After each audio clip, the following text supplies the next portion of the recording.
أنت الحبيب المصطفى أنت الأمين يا خير خلق الله خير المرسلين.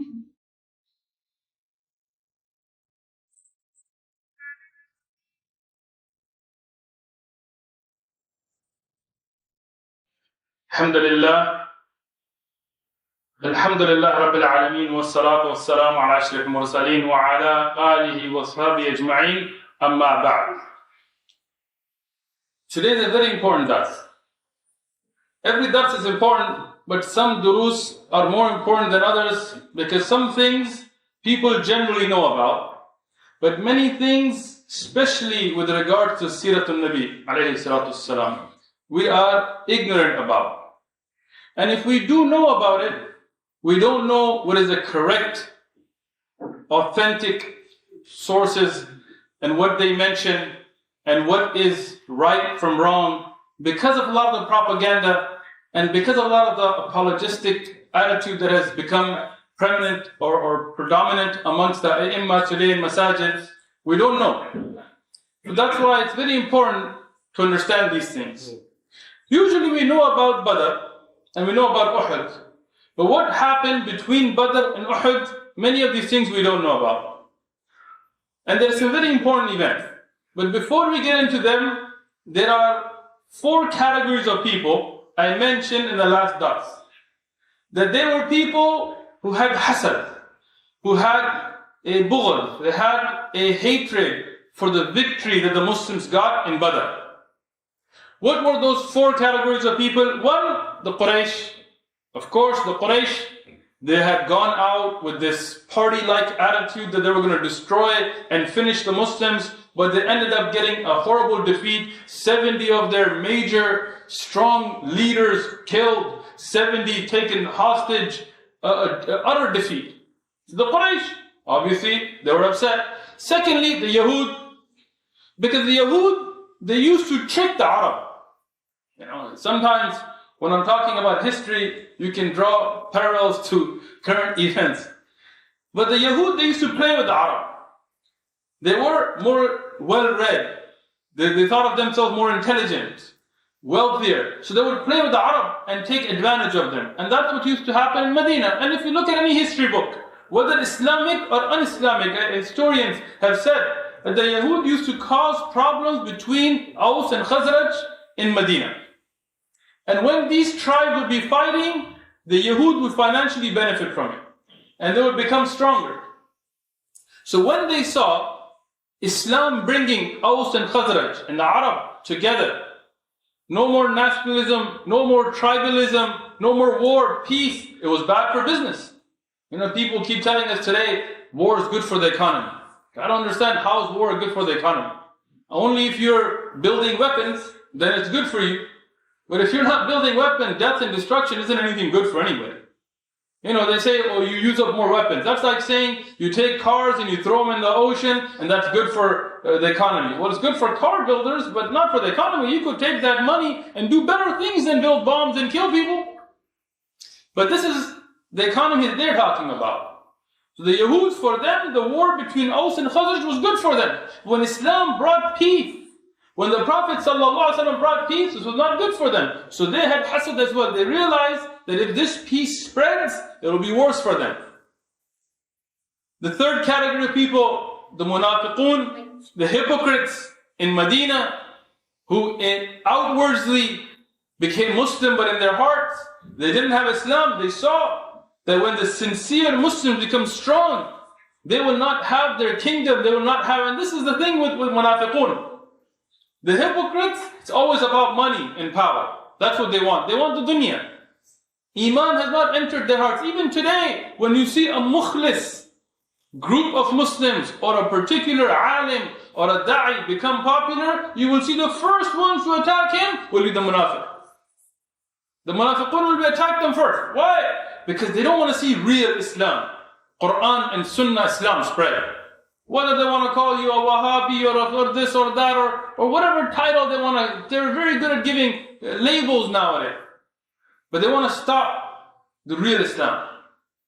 And the fourth category were those bandits, those Bedouins, those Arabs whose livelihood was dependent upon robbing and stealing, and they realized that when the Sharia came, when the peace of Islam takes hold in the Arab, they will no longer be able to rob and kill. And these tribes, that was their profession.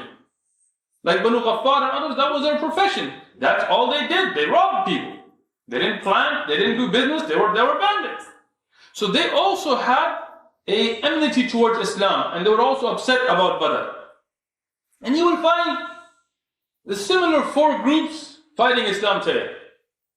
You know, many people, it's not about Islam or Christianity or Judaism. They hate the Sharia. Why? Oh, in Sharia, you cut the hand of the thief. Well, if you're not a thief, what are you worried about? That's the one who knows he's stealing, who knows he's doing wrong, he knows he's doing zina, he knows he's raping, he knows he's killing, and that's why he's like, whoa, whoa, whoa, whoa. If my expensive lawyer can't get me out of it, then that's not a system I want. Because he's, like Malcolm X said, that nobody's scared of Islamic law except a wolf looking to make you his meal. That's who doesn't want it. And that's what we see today as well. So, from the important events that happened, the first one we'll cover. And this was only 7 days after Badr. When did Badr happen? In Ramadan, the second year of Hijri. In the same second year of Hijri, in Shawwal. First thing, the Muslims fasted this Ramadan. This was the first Ramadan in Islam. This is where the hukm for fasting was revealed during this time in the second year of Hijri, and the Muslims fasted a beautiful month of Ramadan. Then on the first of Shawwal, the Muslims celebrated Eid, the first Eid in Islam. And this Eid was celebrated according to the Sunnah, meaning the streets of Medina were ringing with takbir, with tahleel, with the adhkar that is Sunnah to make on the day of Eid, to make out loud. So streets and markets and Medina was ringing with the praise of Allah subhanahu wa ta'ala. And the Muslims were happy. They were happy, they won in Badr. They got ghanima, they got victory. Allah subhanahu wa ta'ala sent malaika. They were happy because Allah blessed them with the ability to fast in Ramadan. And Allah blessed them with the day of Eid. So when this happiness was going on, hasad was also going on. 7 days after Badr, in the month of Shawwal, in the beginning, right after Eid, there was a tribe, Banu Sulaym. And this is a tribe called Banu Sulaym. We look at some of the books, even like if you get the English, Ar-Rahiq al-Maktoum and others, you will find they say Banu Salim, but it's a mistake. I looked up the actual books, all the asas from Ibn Ishaq to Ibn Hisham, that's a mistake. In actuality, it's Banu Sulaym. And Banu Sulaym was a sub-tribe of a qabila called Ghatfan. Ghatfan is the bigger tribe, and from it is Banu Sulaym. Like, you know, you may have different tribes today. You have a big tribe, and then you have smaller. You have a Zay, and then you have Khayz between it. Or you have these types of a structure. And this tribe, it lived in a place which, the place where the battles actually would happen is called Qudr. Kaf, Dal, Ra, Qudr. And I looked up Mu'jam al-Buldan to see where it would be in the perspective of today, and it's in where in Saudi you would call Najd today. So this tribe, they were not particularly anti-Muslim, they weren't with the Quraysh, but they realized that Islam is going to spread, and they will not be able to rob and steal, and they will not be able to do what they used to do by harming the caravans and whatever they used to do. So they decided to gather a huge number of the different tribes and attack Medina. So they started to gather people to attack Medina. Now, sometimes Allah subhanahu wa ta'ala brings the news through Jibreel alayhi salatu salam to Rasulullah sallallahu alayhi wa sallam. But this time, if you look at Zad al-Ma'ad ibn al-Qayyim, or Ibn Ishaq's Seerat, or Ibn Hisham, or Tariq al-Tabari, or Ibn Kathir, authentically what is understood is that the Prophet ﷺ had a network of spies. He had an intelligence system set up.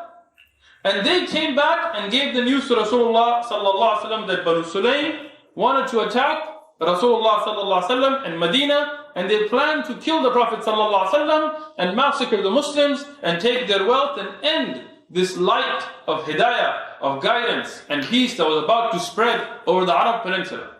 And they had gathered a lot of men, a lot of warriors, and a lot of camels, and a lot of weaponry to attack Medina. And they had already set out to attack Medina. Now, what did the Prophet ﷺ do? As in the book Al-Hawi Al-Kabir fi Fiqh Al-Madhab Al-Shafi'i of Abu Hassan Al-Basri, he writes that this ghazwa is also called Ghazwa Qarqara. Ghazwa Qarqara in Qudr, in Al-Qudr. He says that subhanallah, many people would have sent to other people. But the Prophet ﷺ, he was shuja', he was brave. He wasn't like the leaders you see today. They're very lenient sending the people out. Even if you look at in the United States, the Congress and the Senate, they're always sitting there, send soldiers here, send soldiers there. We don't see Trump putting on, boots and taking a gun and going out. No. Sitting in his little plane, giving orders, sacrificing other people's kids, but himself not stepping up. But the Prophet ﷺ, he was himself a mujahid. He himself took 200 men from Al-Madinah, from the mujahideen, from the Muslims, from the Sahaba, with 200 camels. 200 men and 200 camels. And he, sallallahu alayhi wasallam, himself headed the army and they went out. Here Rasulullah sallallahu alayhi wasallam put Ibn al-Maktoum radiyallahu anhu, who was a blind Sahabi, as he had done many times, we've discussed in the past as well. And he made him responsible for Medina. And even though he was blind, he was leading the salawat in Medina. And Rasulullah sallallahu alayhi wasallam went out. Just as to increase our knowledge. Ibn al-Maktoum radiyallahu anhu is well known. Who knows his real name? Huh? Abdullah bin? Abdullah, there's a lot. He could easily guess it's Abdullah ibn Abbas, Abdullah ibn Mas'ud, Abdullah ibn Umar, so many Abdullah. Abdullah bin Qais. He's Abdullah bin Qais radiyallahu anhu. So he's left in charge of Medina, and Rasulullah sallallahu alaihi wasallam, he goes out. Banu Sulaym has more than, according to the majority of the historians, more than 500 men. So the Muslims are way outnumbered. The ulama of Tariq, like Tabari and others and Ibn Sa'ad, they disagree about the exact number, but they say more than 500 up to 1,000. The Muslims are 200. But when the news that Rasulullah sallallahu alayhi wasallam and 200 men from Medina have set out went, Banu Sulaym, they abandoned their places and ran. They were not even brave enough to fight. They wanted to do a surprise attack. They weren't willing to stand like men and fight. So they abandoned their camels, abandoned their place and ran. And Rasulullah sallallahu alaihi wasallam was made victorious because of the awe or the robe that Rasulullah sallallahu alaihi wasallam was given. This is one of the miracles of the Prophet sallallahu alaihi wasallam. And this is one of the special things given to the Prophet sallallahu alaihi wasallam. As the Prophet sallallahu alaihi wasallam told us in a hadith that's reported by Jabir radiyallahu anhu in the Sahih hadith, that he was given 5 things, and this is given to the ummah as well, not just to the Prophet ﷺ, that none of the ummah or prophets were given before him. One of them, that he was made victorious because of the awe that is placed in the hearts of the kuffar, even to a month's journey. And this is a time in the seerah we see this. They were more in number, they were better prepared, they had more camels, more men, but Allah subhanahu wa ta'ala put that fear in their heart, they ran. And the Prophet ﷺ said that the entire earth has been made a purifier and a masjid for me. Before the ummah before us, they couldn't perform tayammum. They couldn't pray outside a masjid. So if they were traveling, they would have to get to a temple. But this ummah, if you're traveling, you're going somewhere, you can make salah anywhere except the places that are forbidden, like bathrooms and qubur and things. And you can make tayammum. This is also for this ummah. Ghanima, the spoils of war have been made halal on this ummah, they were haram on the ummah before us. Before a fire would come from the sky and burn them up. And that Rasulullah sallallahu alaihi wasallam was sent to all of mankind and till the day of judgment. Other prophets were sent to a particular nation and a particular time. You will see many prophets working amongst their own nations or other nations at one time. But the Prophet ﷺ, his prophethood was not just for the Arab, not just for the Ajam, not for people of any one language or color. It was for all mankind till the day of judgment. No expiration. And the last, the right for shifa' or intercession. And what does that mean? Inshallah, we'll discuss in our Aqidah dars that is going on as well. Rasulullah ﷺ, when he went there, he waited there for 3 days. 3 days. And this is a very strong indication towards how brave the Prophet ﷺ was. He didn't just get there and said, okay, they're not here, let's go back. Many of our brothers today, even if they get to a situation like this, when they get there and if there's no fight or something, they're like, woohoo, let's get out of here. But the Prophet ﷺ, he had yaqeen on Allah subhanahu wa ta'ala. For 3 days he stayed there, waiting. If Banu Sulaym wanted to fight, we're here. The Prophet didn't instigate anything, but if they want to instigate, then we are brave to stand and fight. But Banu Sulaym, they chose not to fight the Prophet ﷺ, even though they had hatched this plot to massacre and kill the Muslims in a way of genocide. And the Prophet ﷺ, he received 500 camels as ghanimah. SubhanAllah. Look at the blessings from Allah subhanahu wa ta'ala. We had Badr, we had Eid, and now 500 camels. Each mujahid was given, each ghazi, 2 camels. And then 1/5 was kept as money for the Baytul Mal, that the Prophet ﷺ would use for the guests, for the ummah. And this is the risk of this ummah. The risk, the sustenance of the ummah has been tied to the backs of horses, but we don't understand it today. Today, we're worried about taxing ourselves. There's no tax in Islam. Where did we come with this idea? Today, we're worried about this. This is where the ghanimah comes. But today, we have lost this as an ummah. After this important event, there is the next plot to assassinate the Prophet ﷺ. And that's why you need to understand that after Badr, it wasn't downhill. It wasn't like, okay, we had a big victory, everything's easy. No, there were constant plots, constant threats going on. So here, when the kuffar of Quraysh were affected by this loss, and we mentioned before, there was great huzn, great sadness in Mecca upon the Quraysh and the mushrikeen. So they were all sitting there, as we would say today, licking their wounds, when 2 of them, Umayr bin Wahab al-Jumayhi and Safwan ibn Umayyah, these 2, Umayr and Safwan, they sat in the Hatim, in the Hijr, by the Kaaba. And Safwan said, what's the point of living? Like, what is the point of such a life when we have been disgraced, our leaders have been killed, the best of us, the strongest of us, he was mentioning Abu Jahl and others, are dead, and our honor has been taken, and we have been disgraced.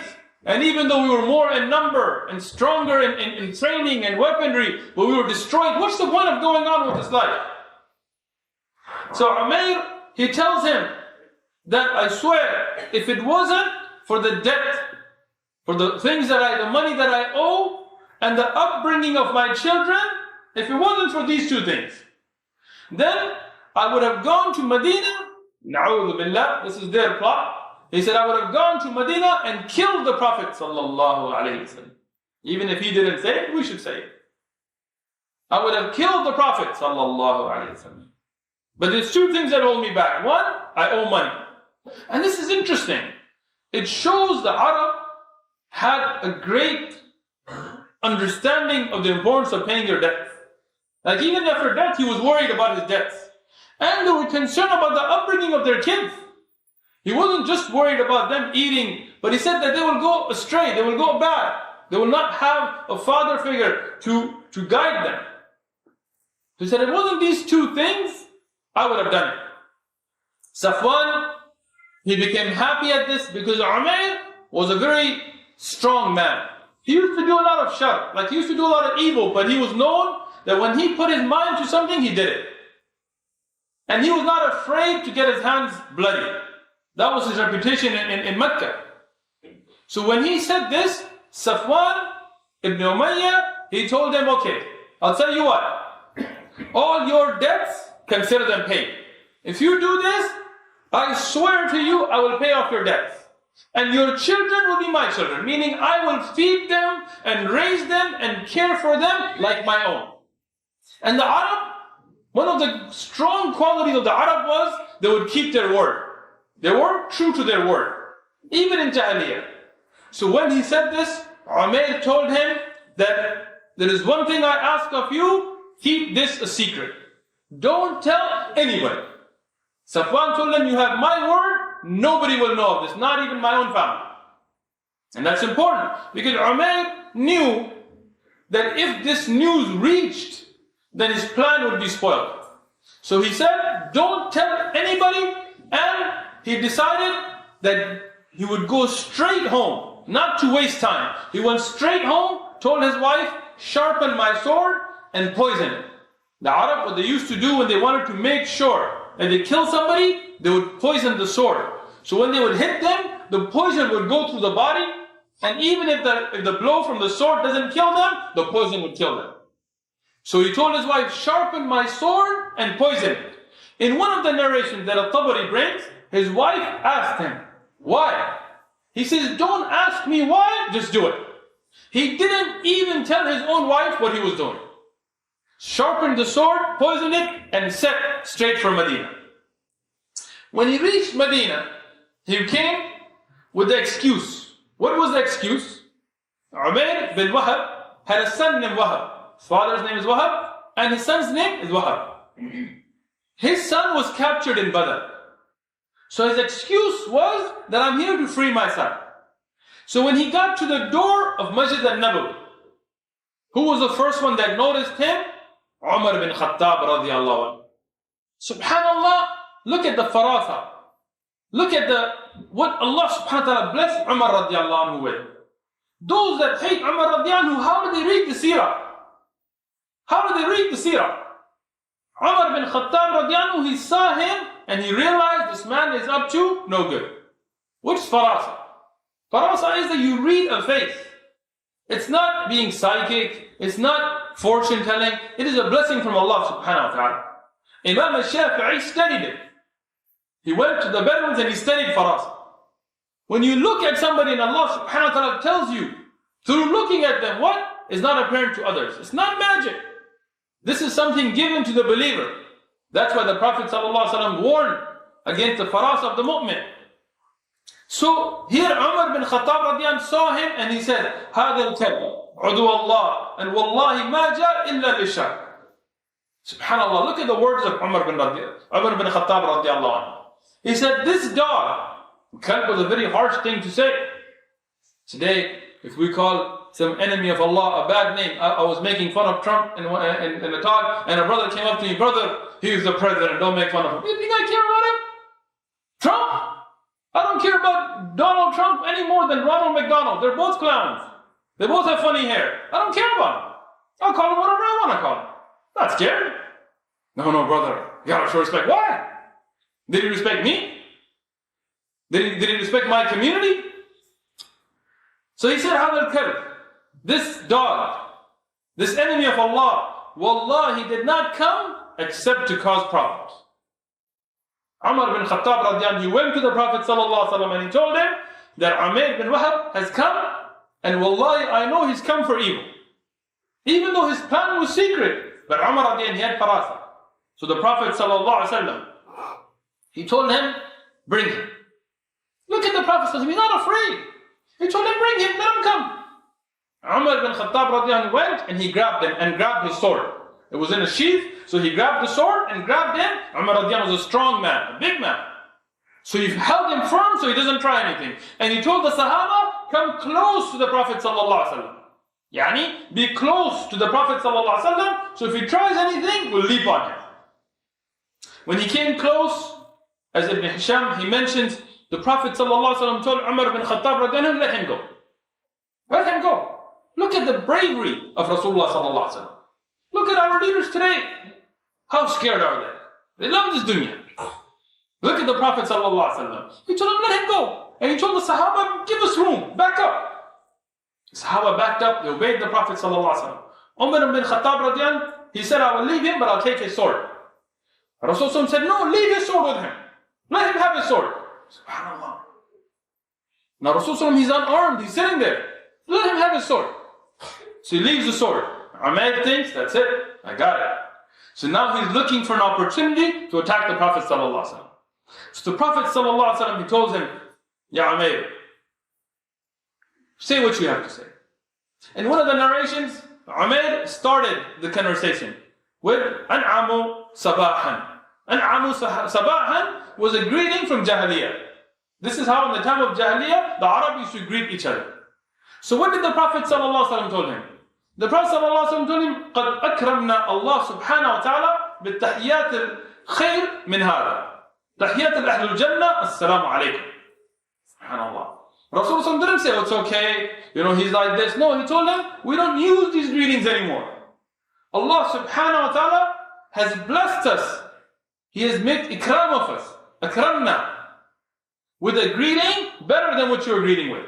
And it is the greeting of the people of Jannah. Subhanallah. Look at an usul in da'wah and an usul in fiqh to learn here. Some of the people, when we discuss issues that seem small to them. For example, when we look at the issue of isbal or raf al-yadayn or these issues of amin bil jahr or fatiha khalf al-imam, when we discuss these issues, they tell us, brother, people are dying in this country, people don't know this, people don't make salah, and you're discussing these issues. Why? Because that love for the sunnah has left us. But here, this man's a mushrik. He's not even a Muslim yet. He doesn't even know Tawheed yet. Rasulullah has not even given him da'wah toward aqidah yet. But he's teaching him the fiqh of at-tahiyyat, of how to greet. And it tells you, that doesn't mean that we are harsh with our da'wah, or we don't have hikmah in our da'wah, or we don't prioritize. I'm not saying that. But don't say this is such a light issue. Worry about everything else. And in saying that, you leave the issues forever. I was speaking to a brother from a country, I won't mention the name. And this brother was, mashallah, he had memorized the Quran. He was teaching in that country, and he was in America, talking to him about some issues. So, what about this issue? What about that issue? He says, brother, we have to leave all these issues. Otherwise, we can't teach Quran. So, subhanAllah, you're the only one. Your whole country, there's people with beards and don't make isbal and live according to Sunnah. They can teach Quran, but you, they will stop you. When will we deal with these issues? Later, meaning never. 50 years, 60 years, there is entire movements, jama'at, who say we have to leave this issue for now. We only work on 6 things or whatever number, right? We only work on this, 10 years, 20 years, 50 years, 60 years, 100 years. When are we going to worry about the rest of Islam? Don't talk about ikhtilaf. Why? When are we going to worry about those things? There's so many masail and ikhtilaf. When are we going to worry about that? No, akhi. No safe in Islam, no this in Islam, no that, just this. Keep the ummah asleep. No. Islam teaches us that we don't leave anything. Here the Prophet ﷺ is teaching us. So Rasulullah ﷺ, he corrected him right there. And then he told him, what brought you to Medina? Oh, Umayr. Umayr said, oh Rasulullah. And even though he wasn't a Muslim, but he's saying, I came, but he's trying to get close to attack. He says, I came for my son. Rasulullah ﷺ told him, this is not why you came. Because if you had come for your son, why do you have a sword hanging in your neck? Umayr, he was intelligent. He wasn't a Muslim, but he was tricky, he was intelligent. He told him, may Allah destroy these swords. Curse these swords. What have they done for us? What did they do for us in Badr? There is no good in them. Look at the tricks. These are the same things today. You want a peace accord in Geneva Convention. We want to do this, we want to do that. Look at your actions. We want peace in the world by killing everybody. How do you bring peace? By bombing countries. Bombs and guns don't bring peace. So he told him, May Allah destroy these swords. What did they do for us in Badr? That's not why I came. It's just a necessity, or just traveling and this and this. The Prophet ﷺ told him, swear by Allah what you came for. Now, Umayr, he's sure that nobody else knows. There was no way. Only him and Safwan were there. They didn't tell anybody. He came immediately. Nobody could have brought the news. So he's keeping with it. He's staying in his role. And he's like, no, I just came to free my son. The Prophet ﷺ gave him chances. Look at the fiqh here. He gave him chances to come out and tell the truth. But when he didn't, the Prophet ﷺ told him, he told him, that's not why you came, Umayr. You poisoned your sword. You sharpened your sword. You went home and you came with the niyyah to kill me. And not just that, but I will tell you that you sat with Safwan ibn Umayyah in the Hatim, in the Hijr, and you made this plan, and you told him the whole thing about your debts and about your children, and he told you that I will take care of your debts and I will take care of your children, and you told him to keep it a secret, and you went home and you got your sword and you came, and this is why you came. Allah subhanahu wa ta'ala to Jibreel alayhi salam has revealed this to me. Now here, Umayr radiallahu anhu, here he came with the intention to kill the Prophet sallallahu alaihi wasallam. But here he said, Ashhadu an la ilaha illallah wa ashhadu anna Muhammadan Rasulullah. He says, I bear witness that there is none worthy of worship except Allah, and I bear witness that you are the messenger of Allah, no doubt, because nobody knew this but me and Safwan, not even my wife or children. There is no way you could have known this. He says, before we used to hear that you got news, يعني the wahi from Allah subhanahu wa ta'ala, and we made qadr, we disbelieved in it, but today you have proven it to me. I will tell by witness that I am a Muslim from now on. Now what did the Prophet sallallahu alaihi wasallam do? According to some of the narrations, he told him to make ghusl. According to many of the narrations, the first thing he did, he told the Sahaba to give him the fiqh of this deen. Give him the understanding, teach him the religion. He didn't say, oh no, he's a new Muslim, don't overload him. Some of the brothers today, we start teaching somebody salah and ahkam wudu and think, no, brother, take it easy. He just became Muslim. Okay, he doesn't have to make salah. Doesn't have to make ghusl. If he just became Muslim, he needs to learn. So here the Prophet told the Sahaba, give him the fiqh, teach him the religion. Immediately a student of knowledge. Today imagine how many of us sitting here, I'm not going to point fingers, but think of yourself. How many of us sitting here, we don't know the arkan of salah. We don't know the faraid of wudu. If I ask one of you, what are the faraid of wudu? You will guess at it. But very few actually know them. And why they're fard, and what is mustahab, and why it's mustahab, and what's the dalil, and what is rajah, what is correct or not. 70 years, 60 years, 50 years, we don't know these things. How much of our life are we going to do? We just became Muslim, he's learning the fiqh. So here, Rasulullah sallallahu alaihi wasallam freed his son. His son, now, he's a free man. Why? Because once you become a Muslim, you're our brother. That said, you are our brother like everybody else. Muslims are equal. He became a Muslim, his son was free. No fidya, no ransom, nothing. His son was free. And he was free to go back. But he remained in Medina learning the ilm for a while. Then he will go back to Mecca and be a da'i. He'll be a caller towards Allah subhanahu wa ta'ala. First he learned, and then he went back and he gave da'i. And he called the people of Mecca, and many people became Muslim through him. He set out to kill the Prophet ﷺ, ended up being a da'i toward the Prophet ﷺ and towards the message of the Prophet ﷺ. Now, Safwan is waiting. He's waiting for this great news that's going to come. And he's telling the people of Mecca, Ibn Sa'd in his rawah, he says, he's going around telling the people of Mecca, I can't tell you what, but I can tell you some great news is going to come. It's going to make you happy. The people of Mecca are telling him, you're crazy. Our elders are dead, we're mourning. What are you talking about? He says, just wait. Now somebody's going to come from Medina and bring you news that will make you happy. So people of Mecca are excited. And a messenger comes from Medina. A man who's coming from trade. And Safwan, he's happy. He says, there's the news. And from Medina, the man says, I brought news, I've got news. He's like, yes, tell me the news. He tells him, Umayr became a Muslim.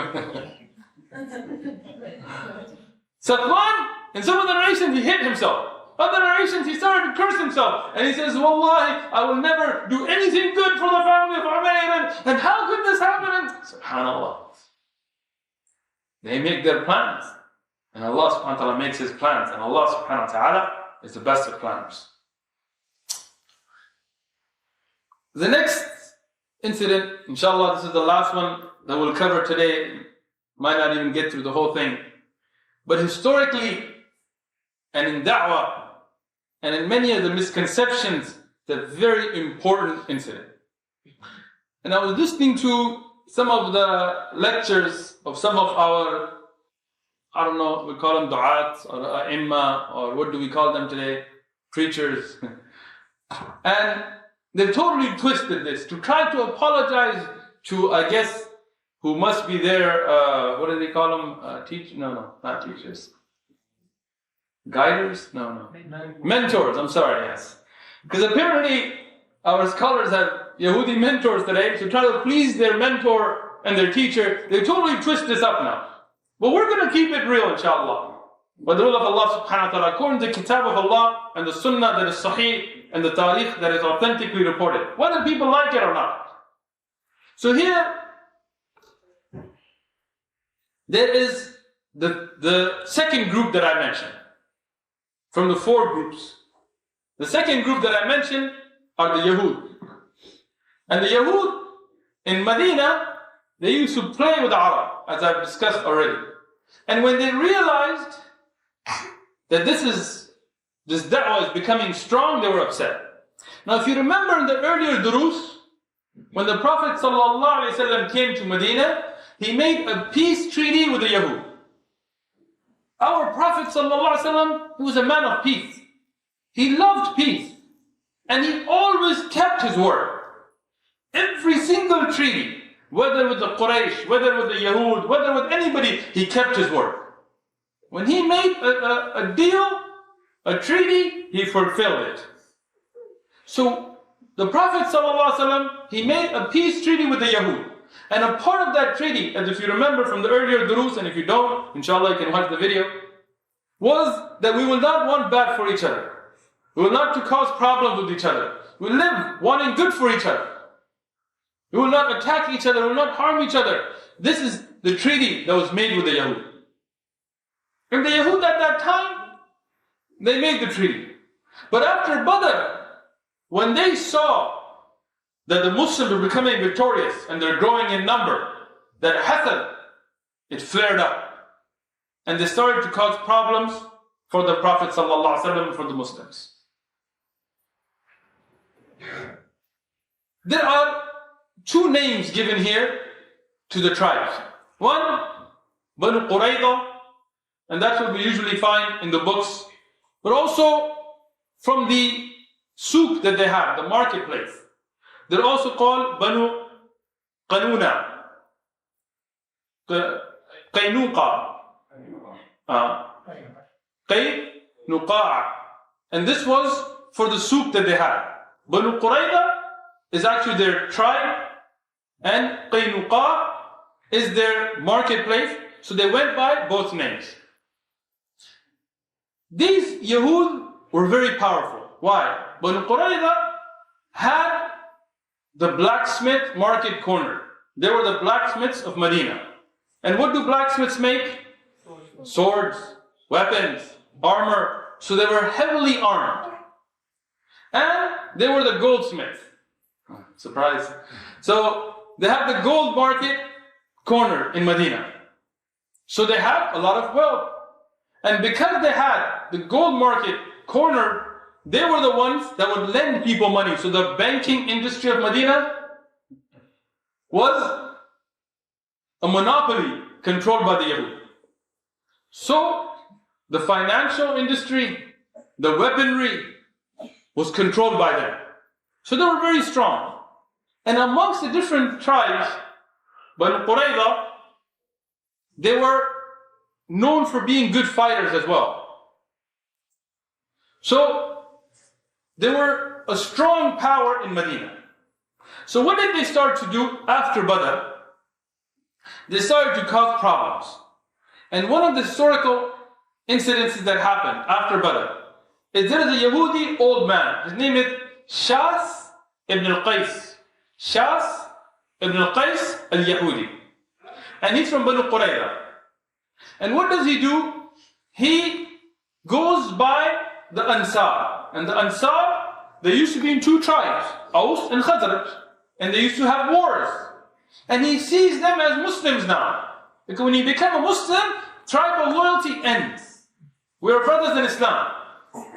So here he says that Aus and Khazraj of the Ansar are sitting with love and peace and harmony as Muslim brothers together. So he gets upset. The Yahud, they hate to see the Muslims united. Till today. Till the day of judgment. And when he sees this, he gets upset. So what does he do? He gets some of the Yahud to go and cause a problem. And this is a violation of the treaty with Rasulullah sallallahu alaihi wasallam. Because what was the treaty? They will not cause problems amongst each other. So he sends two Yahud to go and say, remember the poetry of Jahiliyyah. In Jahiliyyah, one of the Aus, he said this against the Khazraj. And the other one he says, oh, but the Khazraj said this against the Aus. SubhanAllah, same tricks today. Same tricks today. Divide and conquer. So now Aus and Khazraj are united. But the Yahud, they're sparking that spark of nationalism. Because if you ever study the poetry of the times of Jahiliyyah, they were very rude. You know, there wasn't, amongst the Arab, there were many good qualities, but being decent in their speech was not one of them. They will speak about people's moms and sisters and honor and things. It's very harsh. I was surprised by it myself. So, when he started to read this poetry, that at the time of war, at the time of Jahiliyyah, was written, was very insulting. So it started to insult the two tribes, and what happened? One of the Aus and one of the Khazraj, they got upset. And they started to go back to their tribes. And they got the Aus together, and they got the Khazraj together, and they set a time to fight. They became upset. Here the news reached the Prophet ﷺ. And the Prophet ﷺ, he took some of the elders of Ansar and some of the strong believers, and he brought Aus and Khazraj together and made peace between them again. And he told them, are you calling toward Jahiliyyah and I'm still amongst you? This calling, I'm Arab and I'm this and I'm Ajam and I'm this and I hate these people who are Muslims. Muslims are one. Yes, we have tribes. Nothing wrong with knowing your nasab. This is one of the maqasid of Sharia, to protect the nasab. But to cause fights amongst the Muslims because of nasab, this is haram. So the Prophet ﷺ, he reminded them and brought them back together, and they made tawbah, and they didn't fight. Rasulullah ﷺ stopped it before it happened. The Yahud, their tricks weren't working, but they were trying. And this was a violation of the treaty, and it almost caused a war. But the Prophet ﷺ, he brought peace again.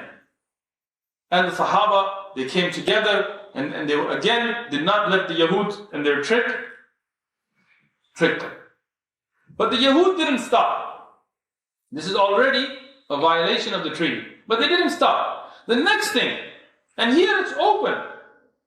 Shas is known what he did. The two Yahud, they know who they are. They told the Prophet, he came and sat with us, and he said this, and he said this. So it's not like it's not proven. It's proven that they are causing problems. The second thing, they took an oath amongst the leaders of the Yahud. And this is the same trick they do today, so pay attention. If you don't know your path. So, they got a deal made amongst the Yahud that we are going to send people to become fake Muslims. You see this today as well. You know, you see these people on the internet, I used to be a Muslim, I left Islam. Really? Yes, I was a Muslim for 40 years and I was a scholar and this. Really? How do you make istinja? What? What's that? The thing you didn't read in that little book you read about before you came on the internet. I know the 5 pillars. Yeah, so does Trump. Doesn't make him a Muslim. But this is the tricks they do today as well. I used to be a Muslim. My father was an imam and he was a muazzin and this and this and this. You don't know anything about Islam. Don't lie. Just liars. So they did the same trick. They would go and they would announce their Islam, and at night they would leave their Islam.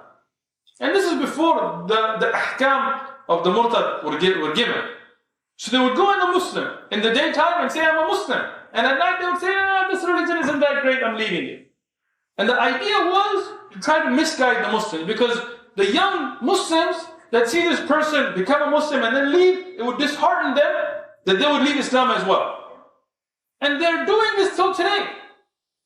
You will see people who claim to be Muslims, and they will have big beards, and they'll be leading salawat, and 10, 20 years later you'll find out they were spies.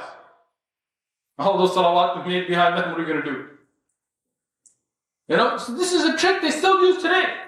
Somebody will become Muslim and then they'll leave Islam. It'll be fake to begin with. And these Yahud were doing this daily. And alhamdulillah, I read through the books of Tariq, not a single Muslim fell for this trick. Allah subhanahu wa ta'ala protects the Muslims. But they were doing this continuously. Another violation of their treaty to cause problems in the Ummah. The third, now, violation.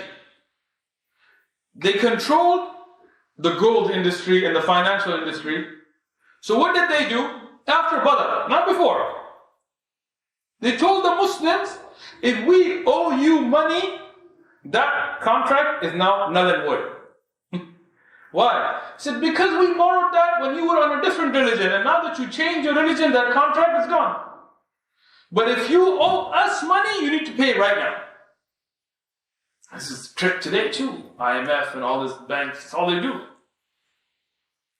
This is the kind of thing that still goes on.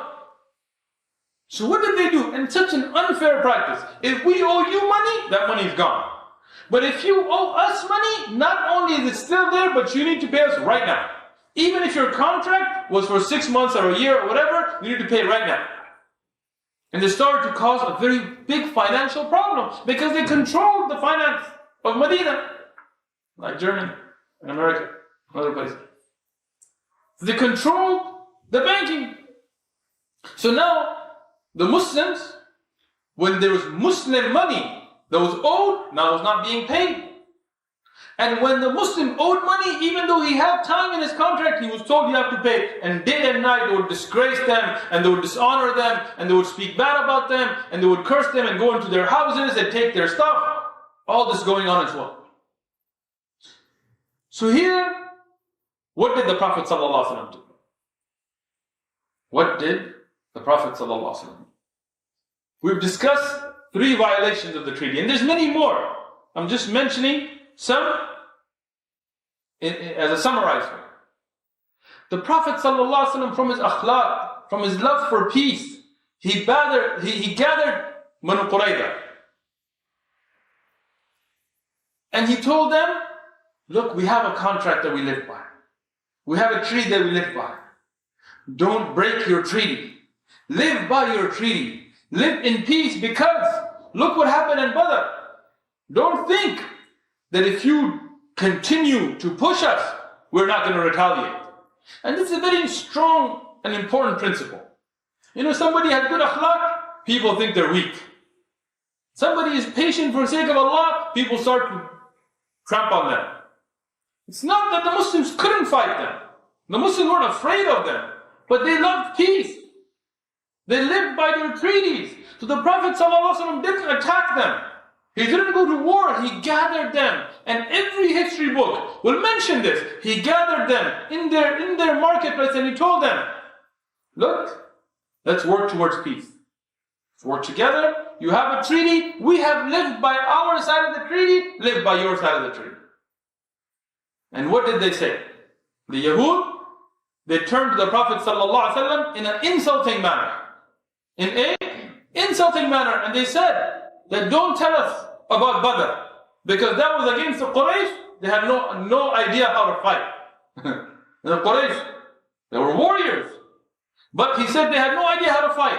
But if you try anything with us, if you try to stand up to us and our oppression, we will teach you a lesson. SubhanAllah, a declaration of war. He said, we'll teach you a lesson.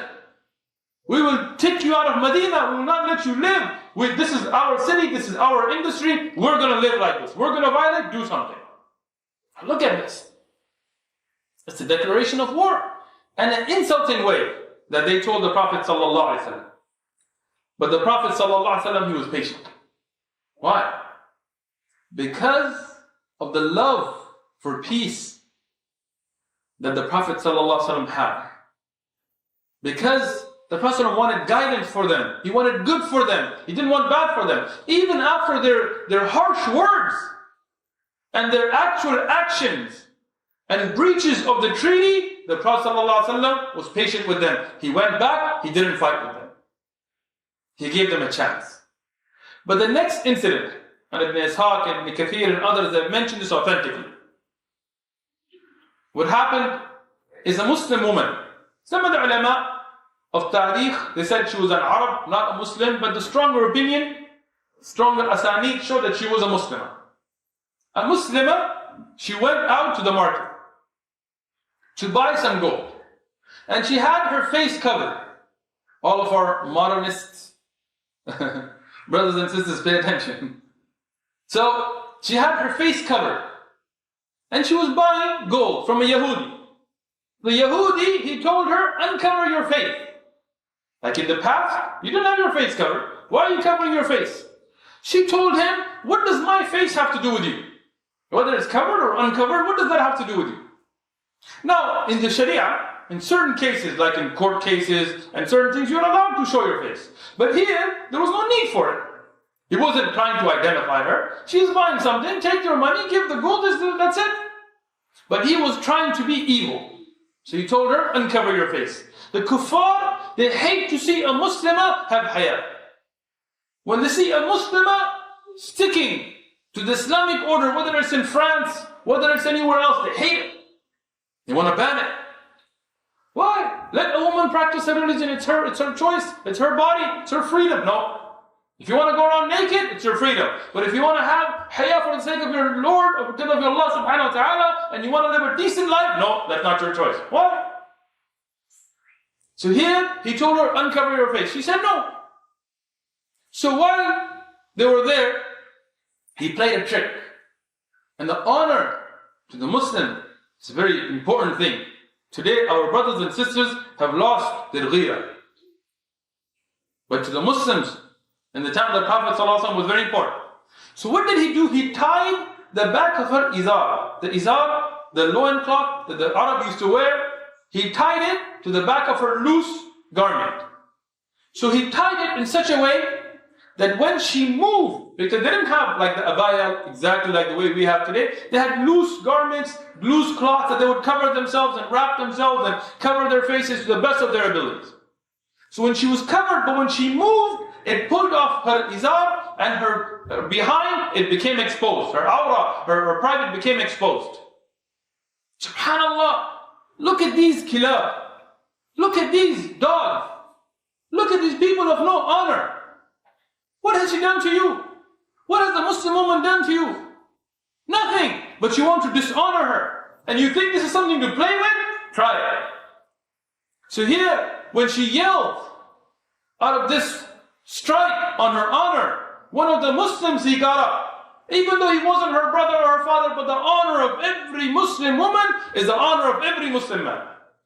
So he got up and he beat this Yahud and he killed him. But remember, this was in the souk, this was in the marketplace controlled by the Yahud. The Yahud, they gathered and they killed this Muslim. So now, blood has been spilled. When this news reached the Prophet ﷺ, look at how patient the Prophet ﷺ was. Throughout instigations, throughout problems, throughout them insulting the Prophet ﷺ, insulting the Muslims, he was patient. But when he heard that the honor of a Muslim woman has been challenged, he called Hamza radiallahu anhu to bring the flag of jihad. And he took the flag of jihad and he went out against Banu Qurayza. And here in Medina, in their souk, the Muslims, they rose as mujahideen to defend the honor of their Muslim sister. And with the flag of jihad, they went against them. And what happened to the Yahud? They ran. All that bragging they were doing, all that, oh, if you try to fight us, we're going to teach you. What did they do? They ran. And they ran away.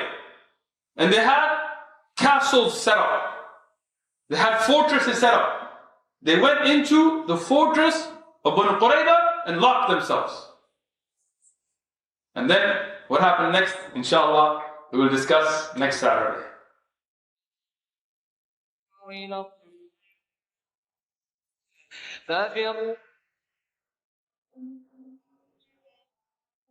ففروا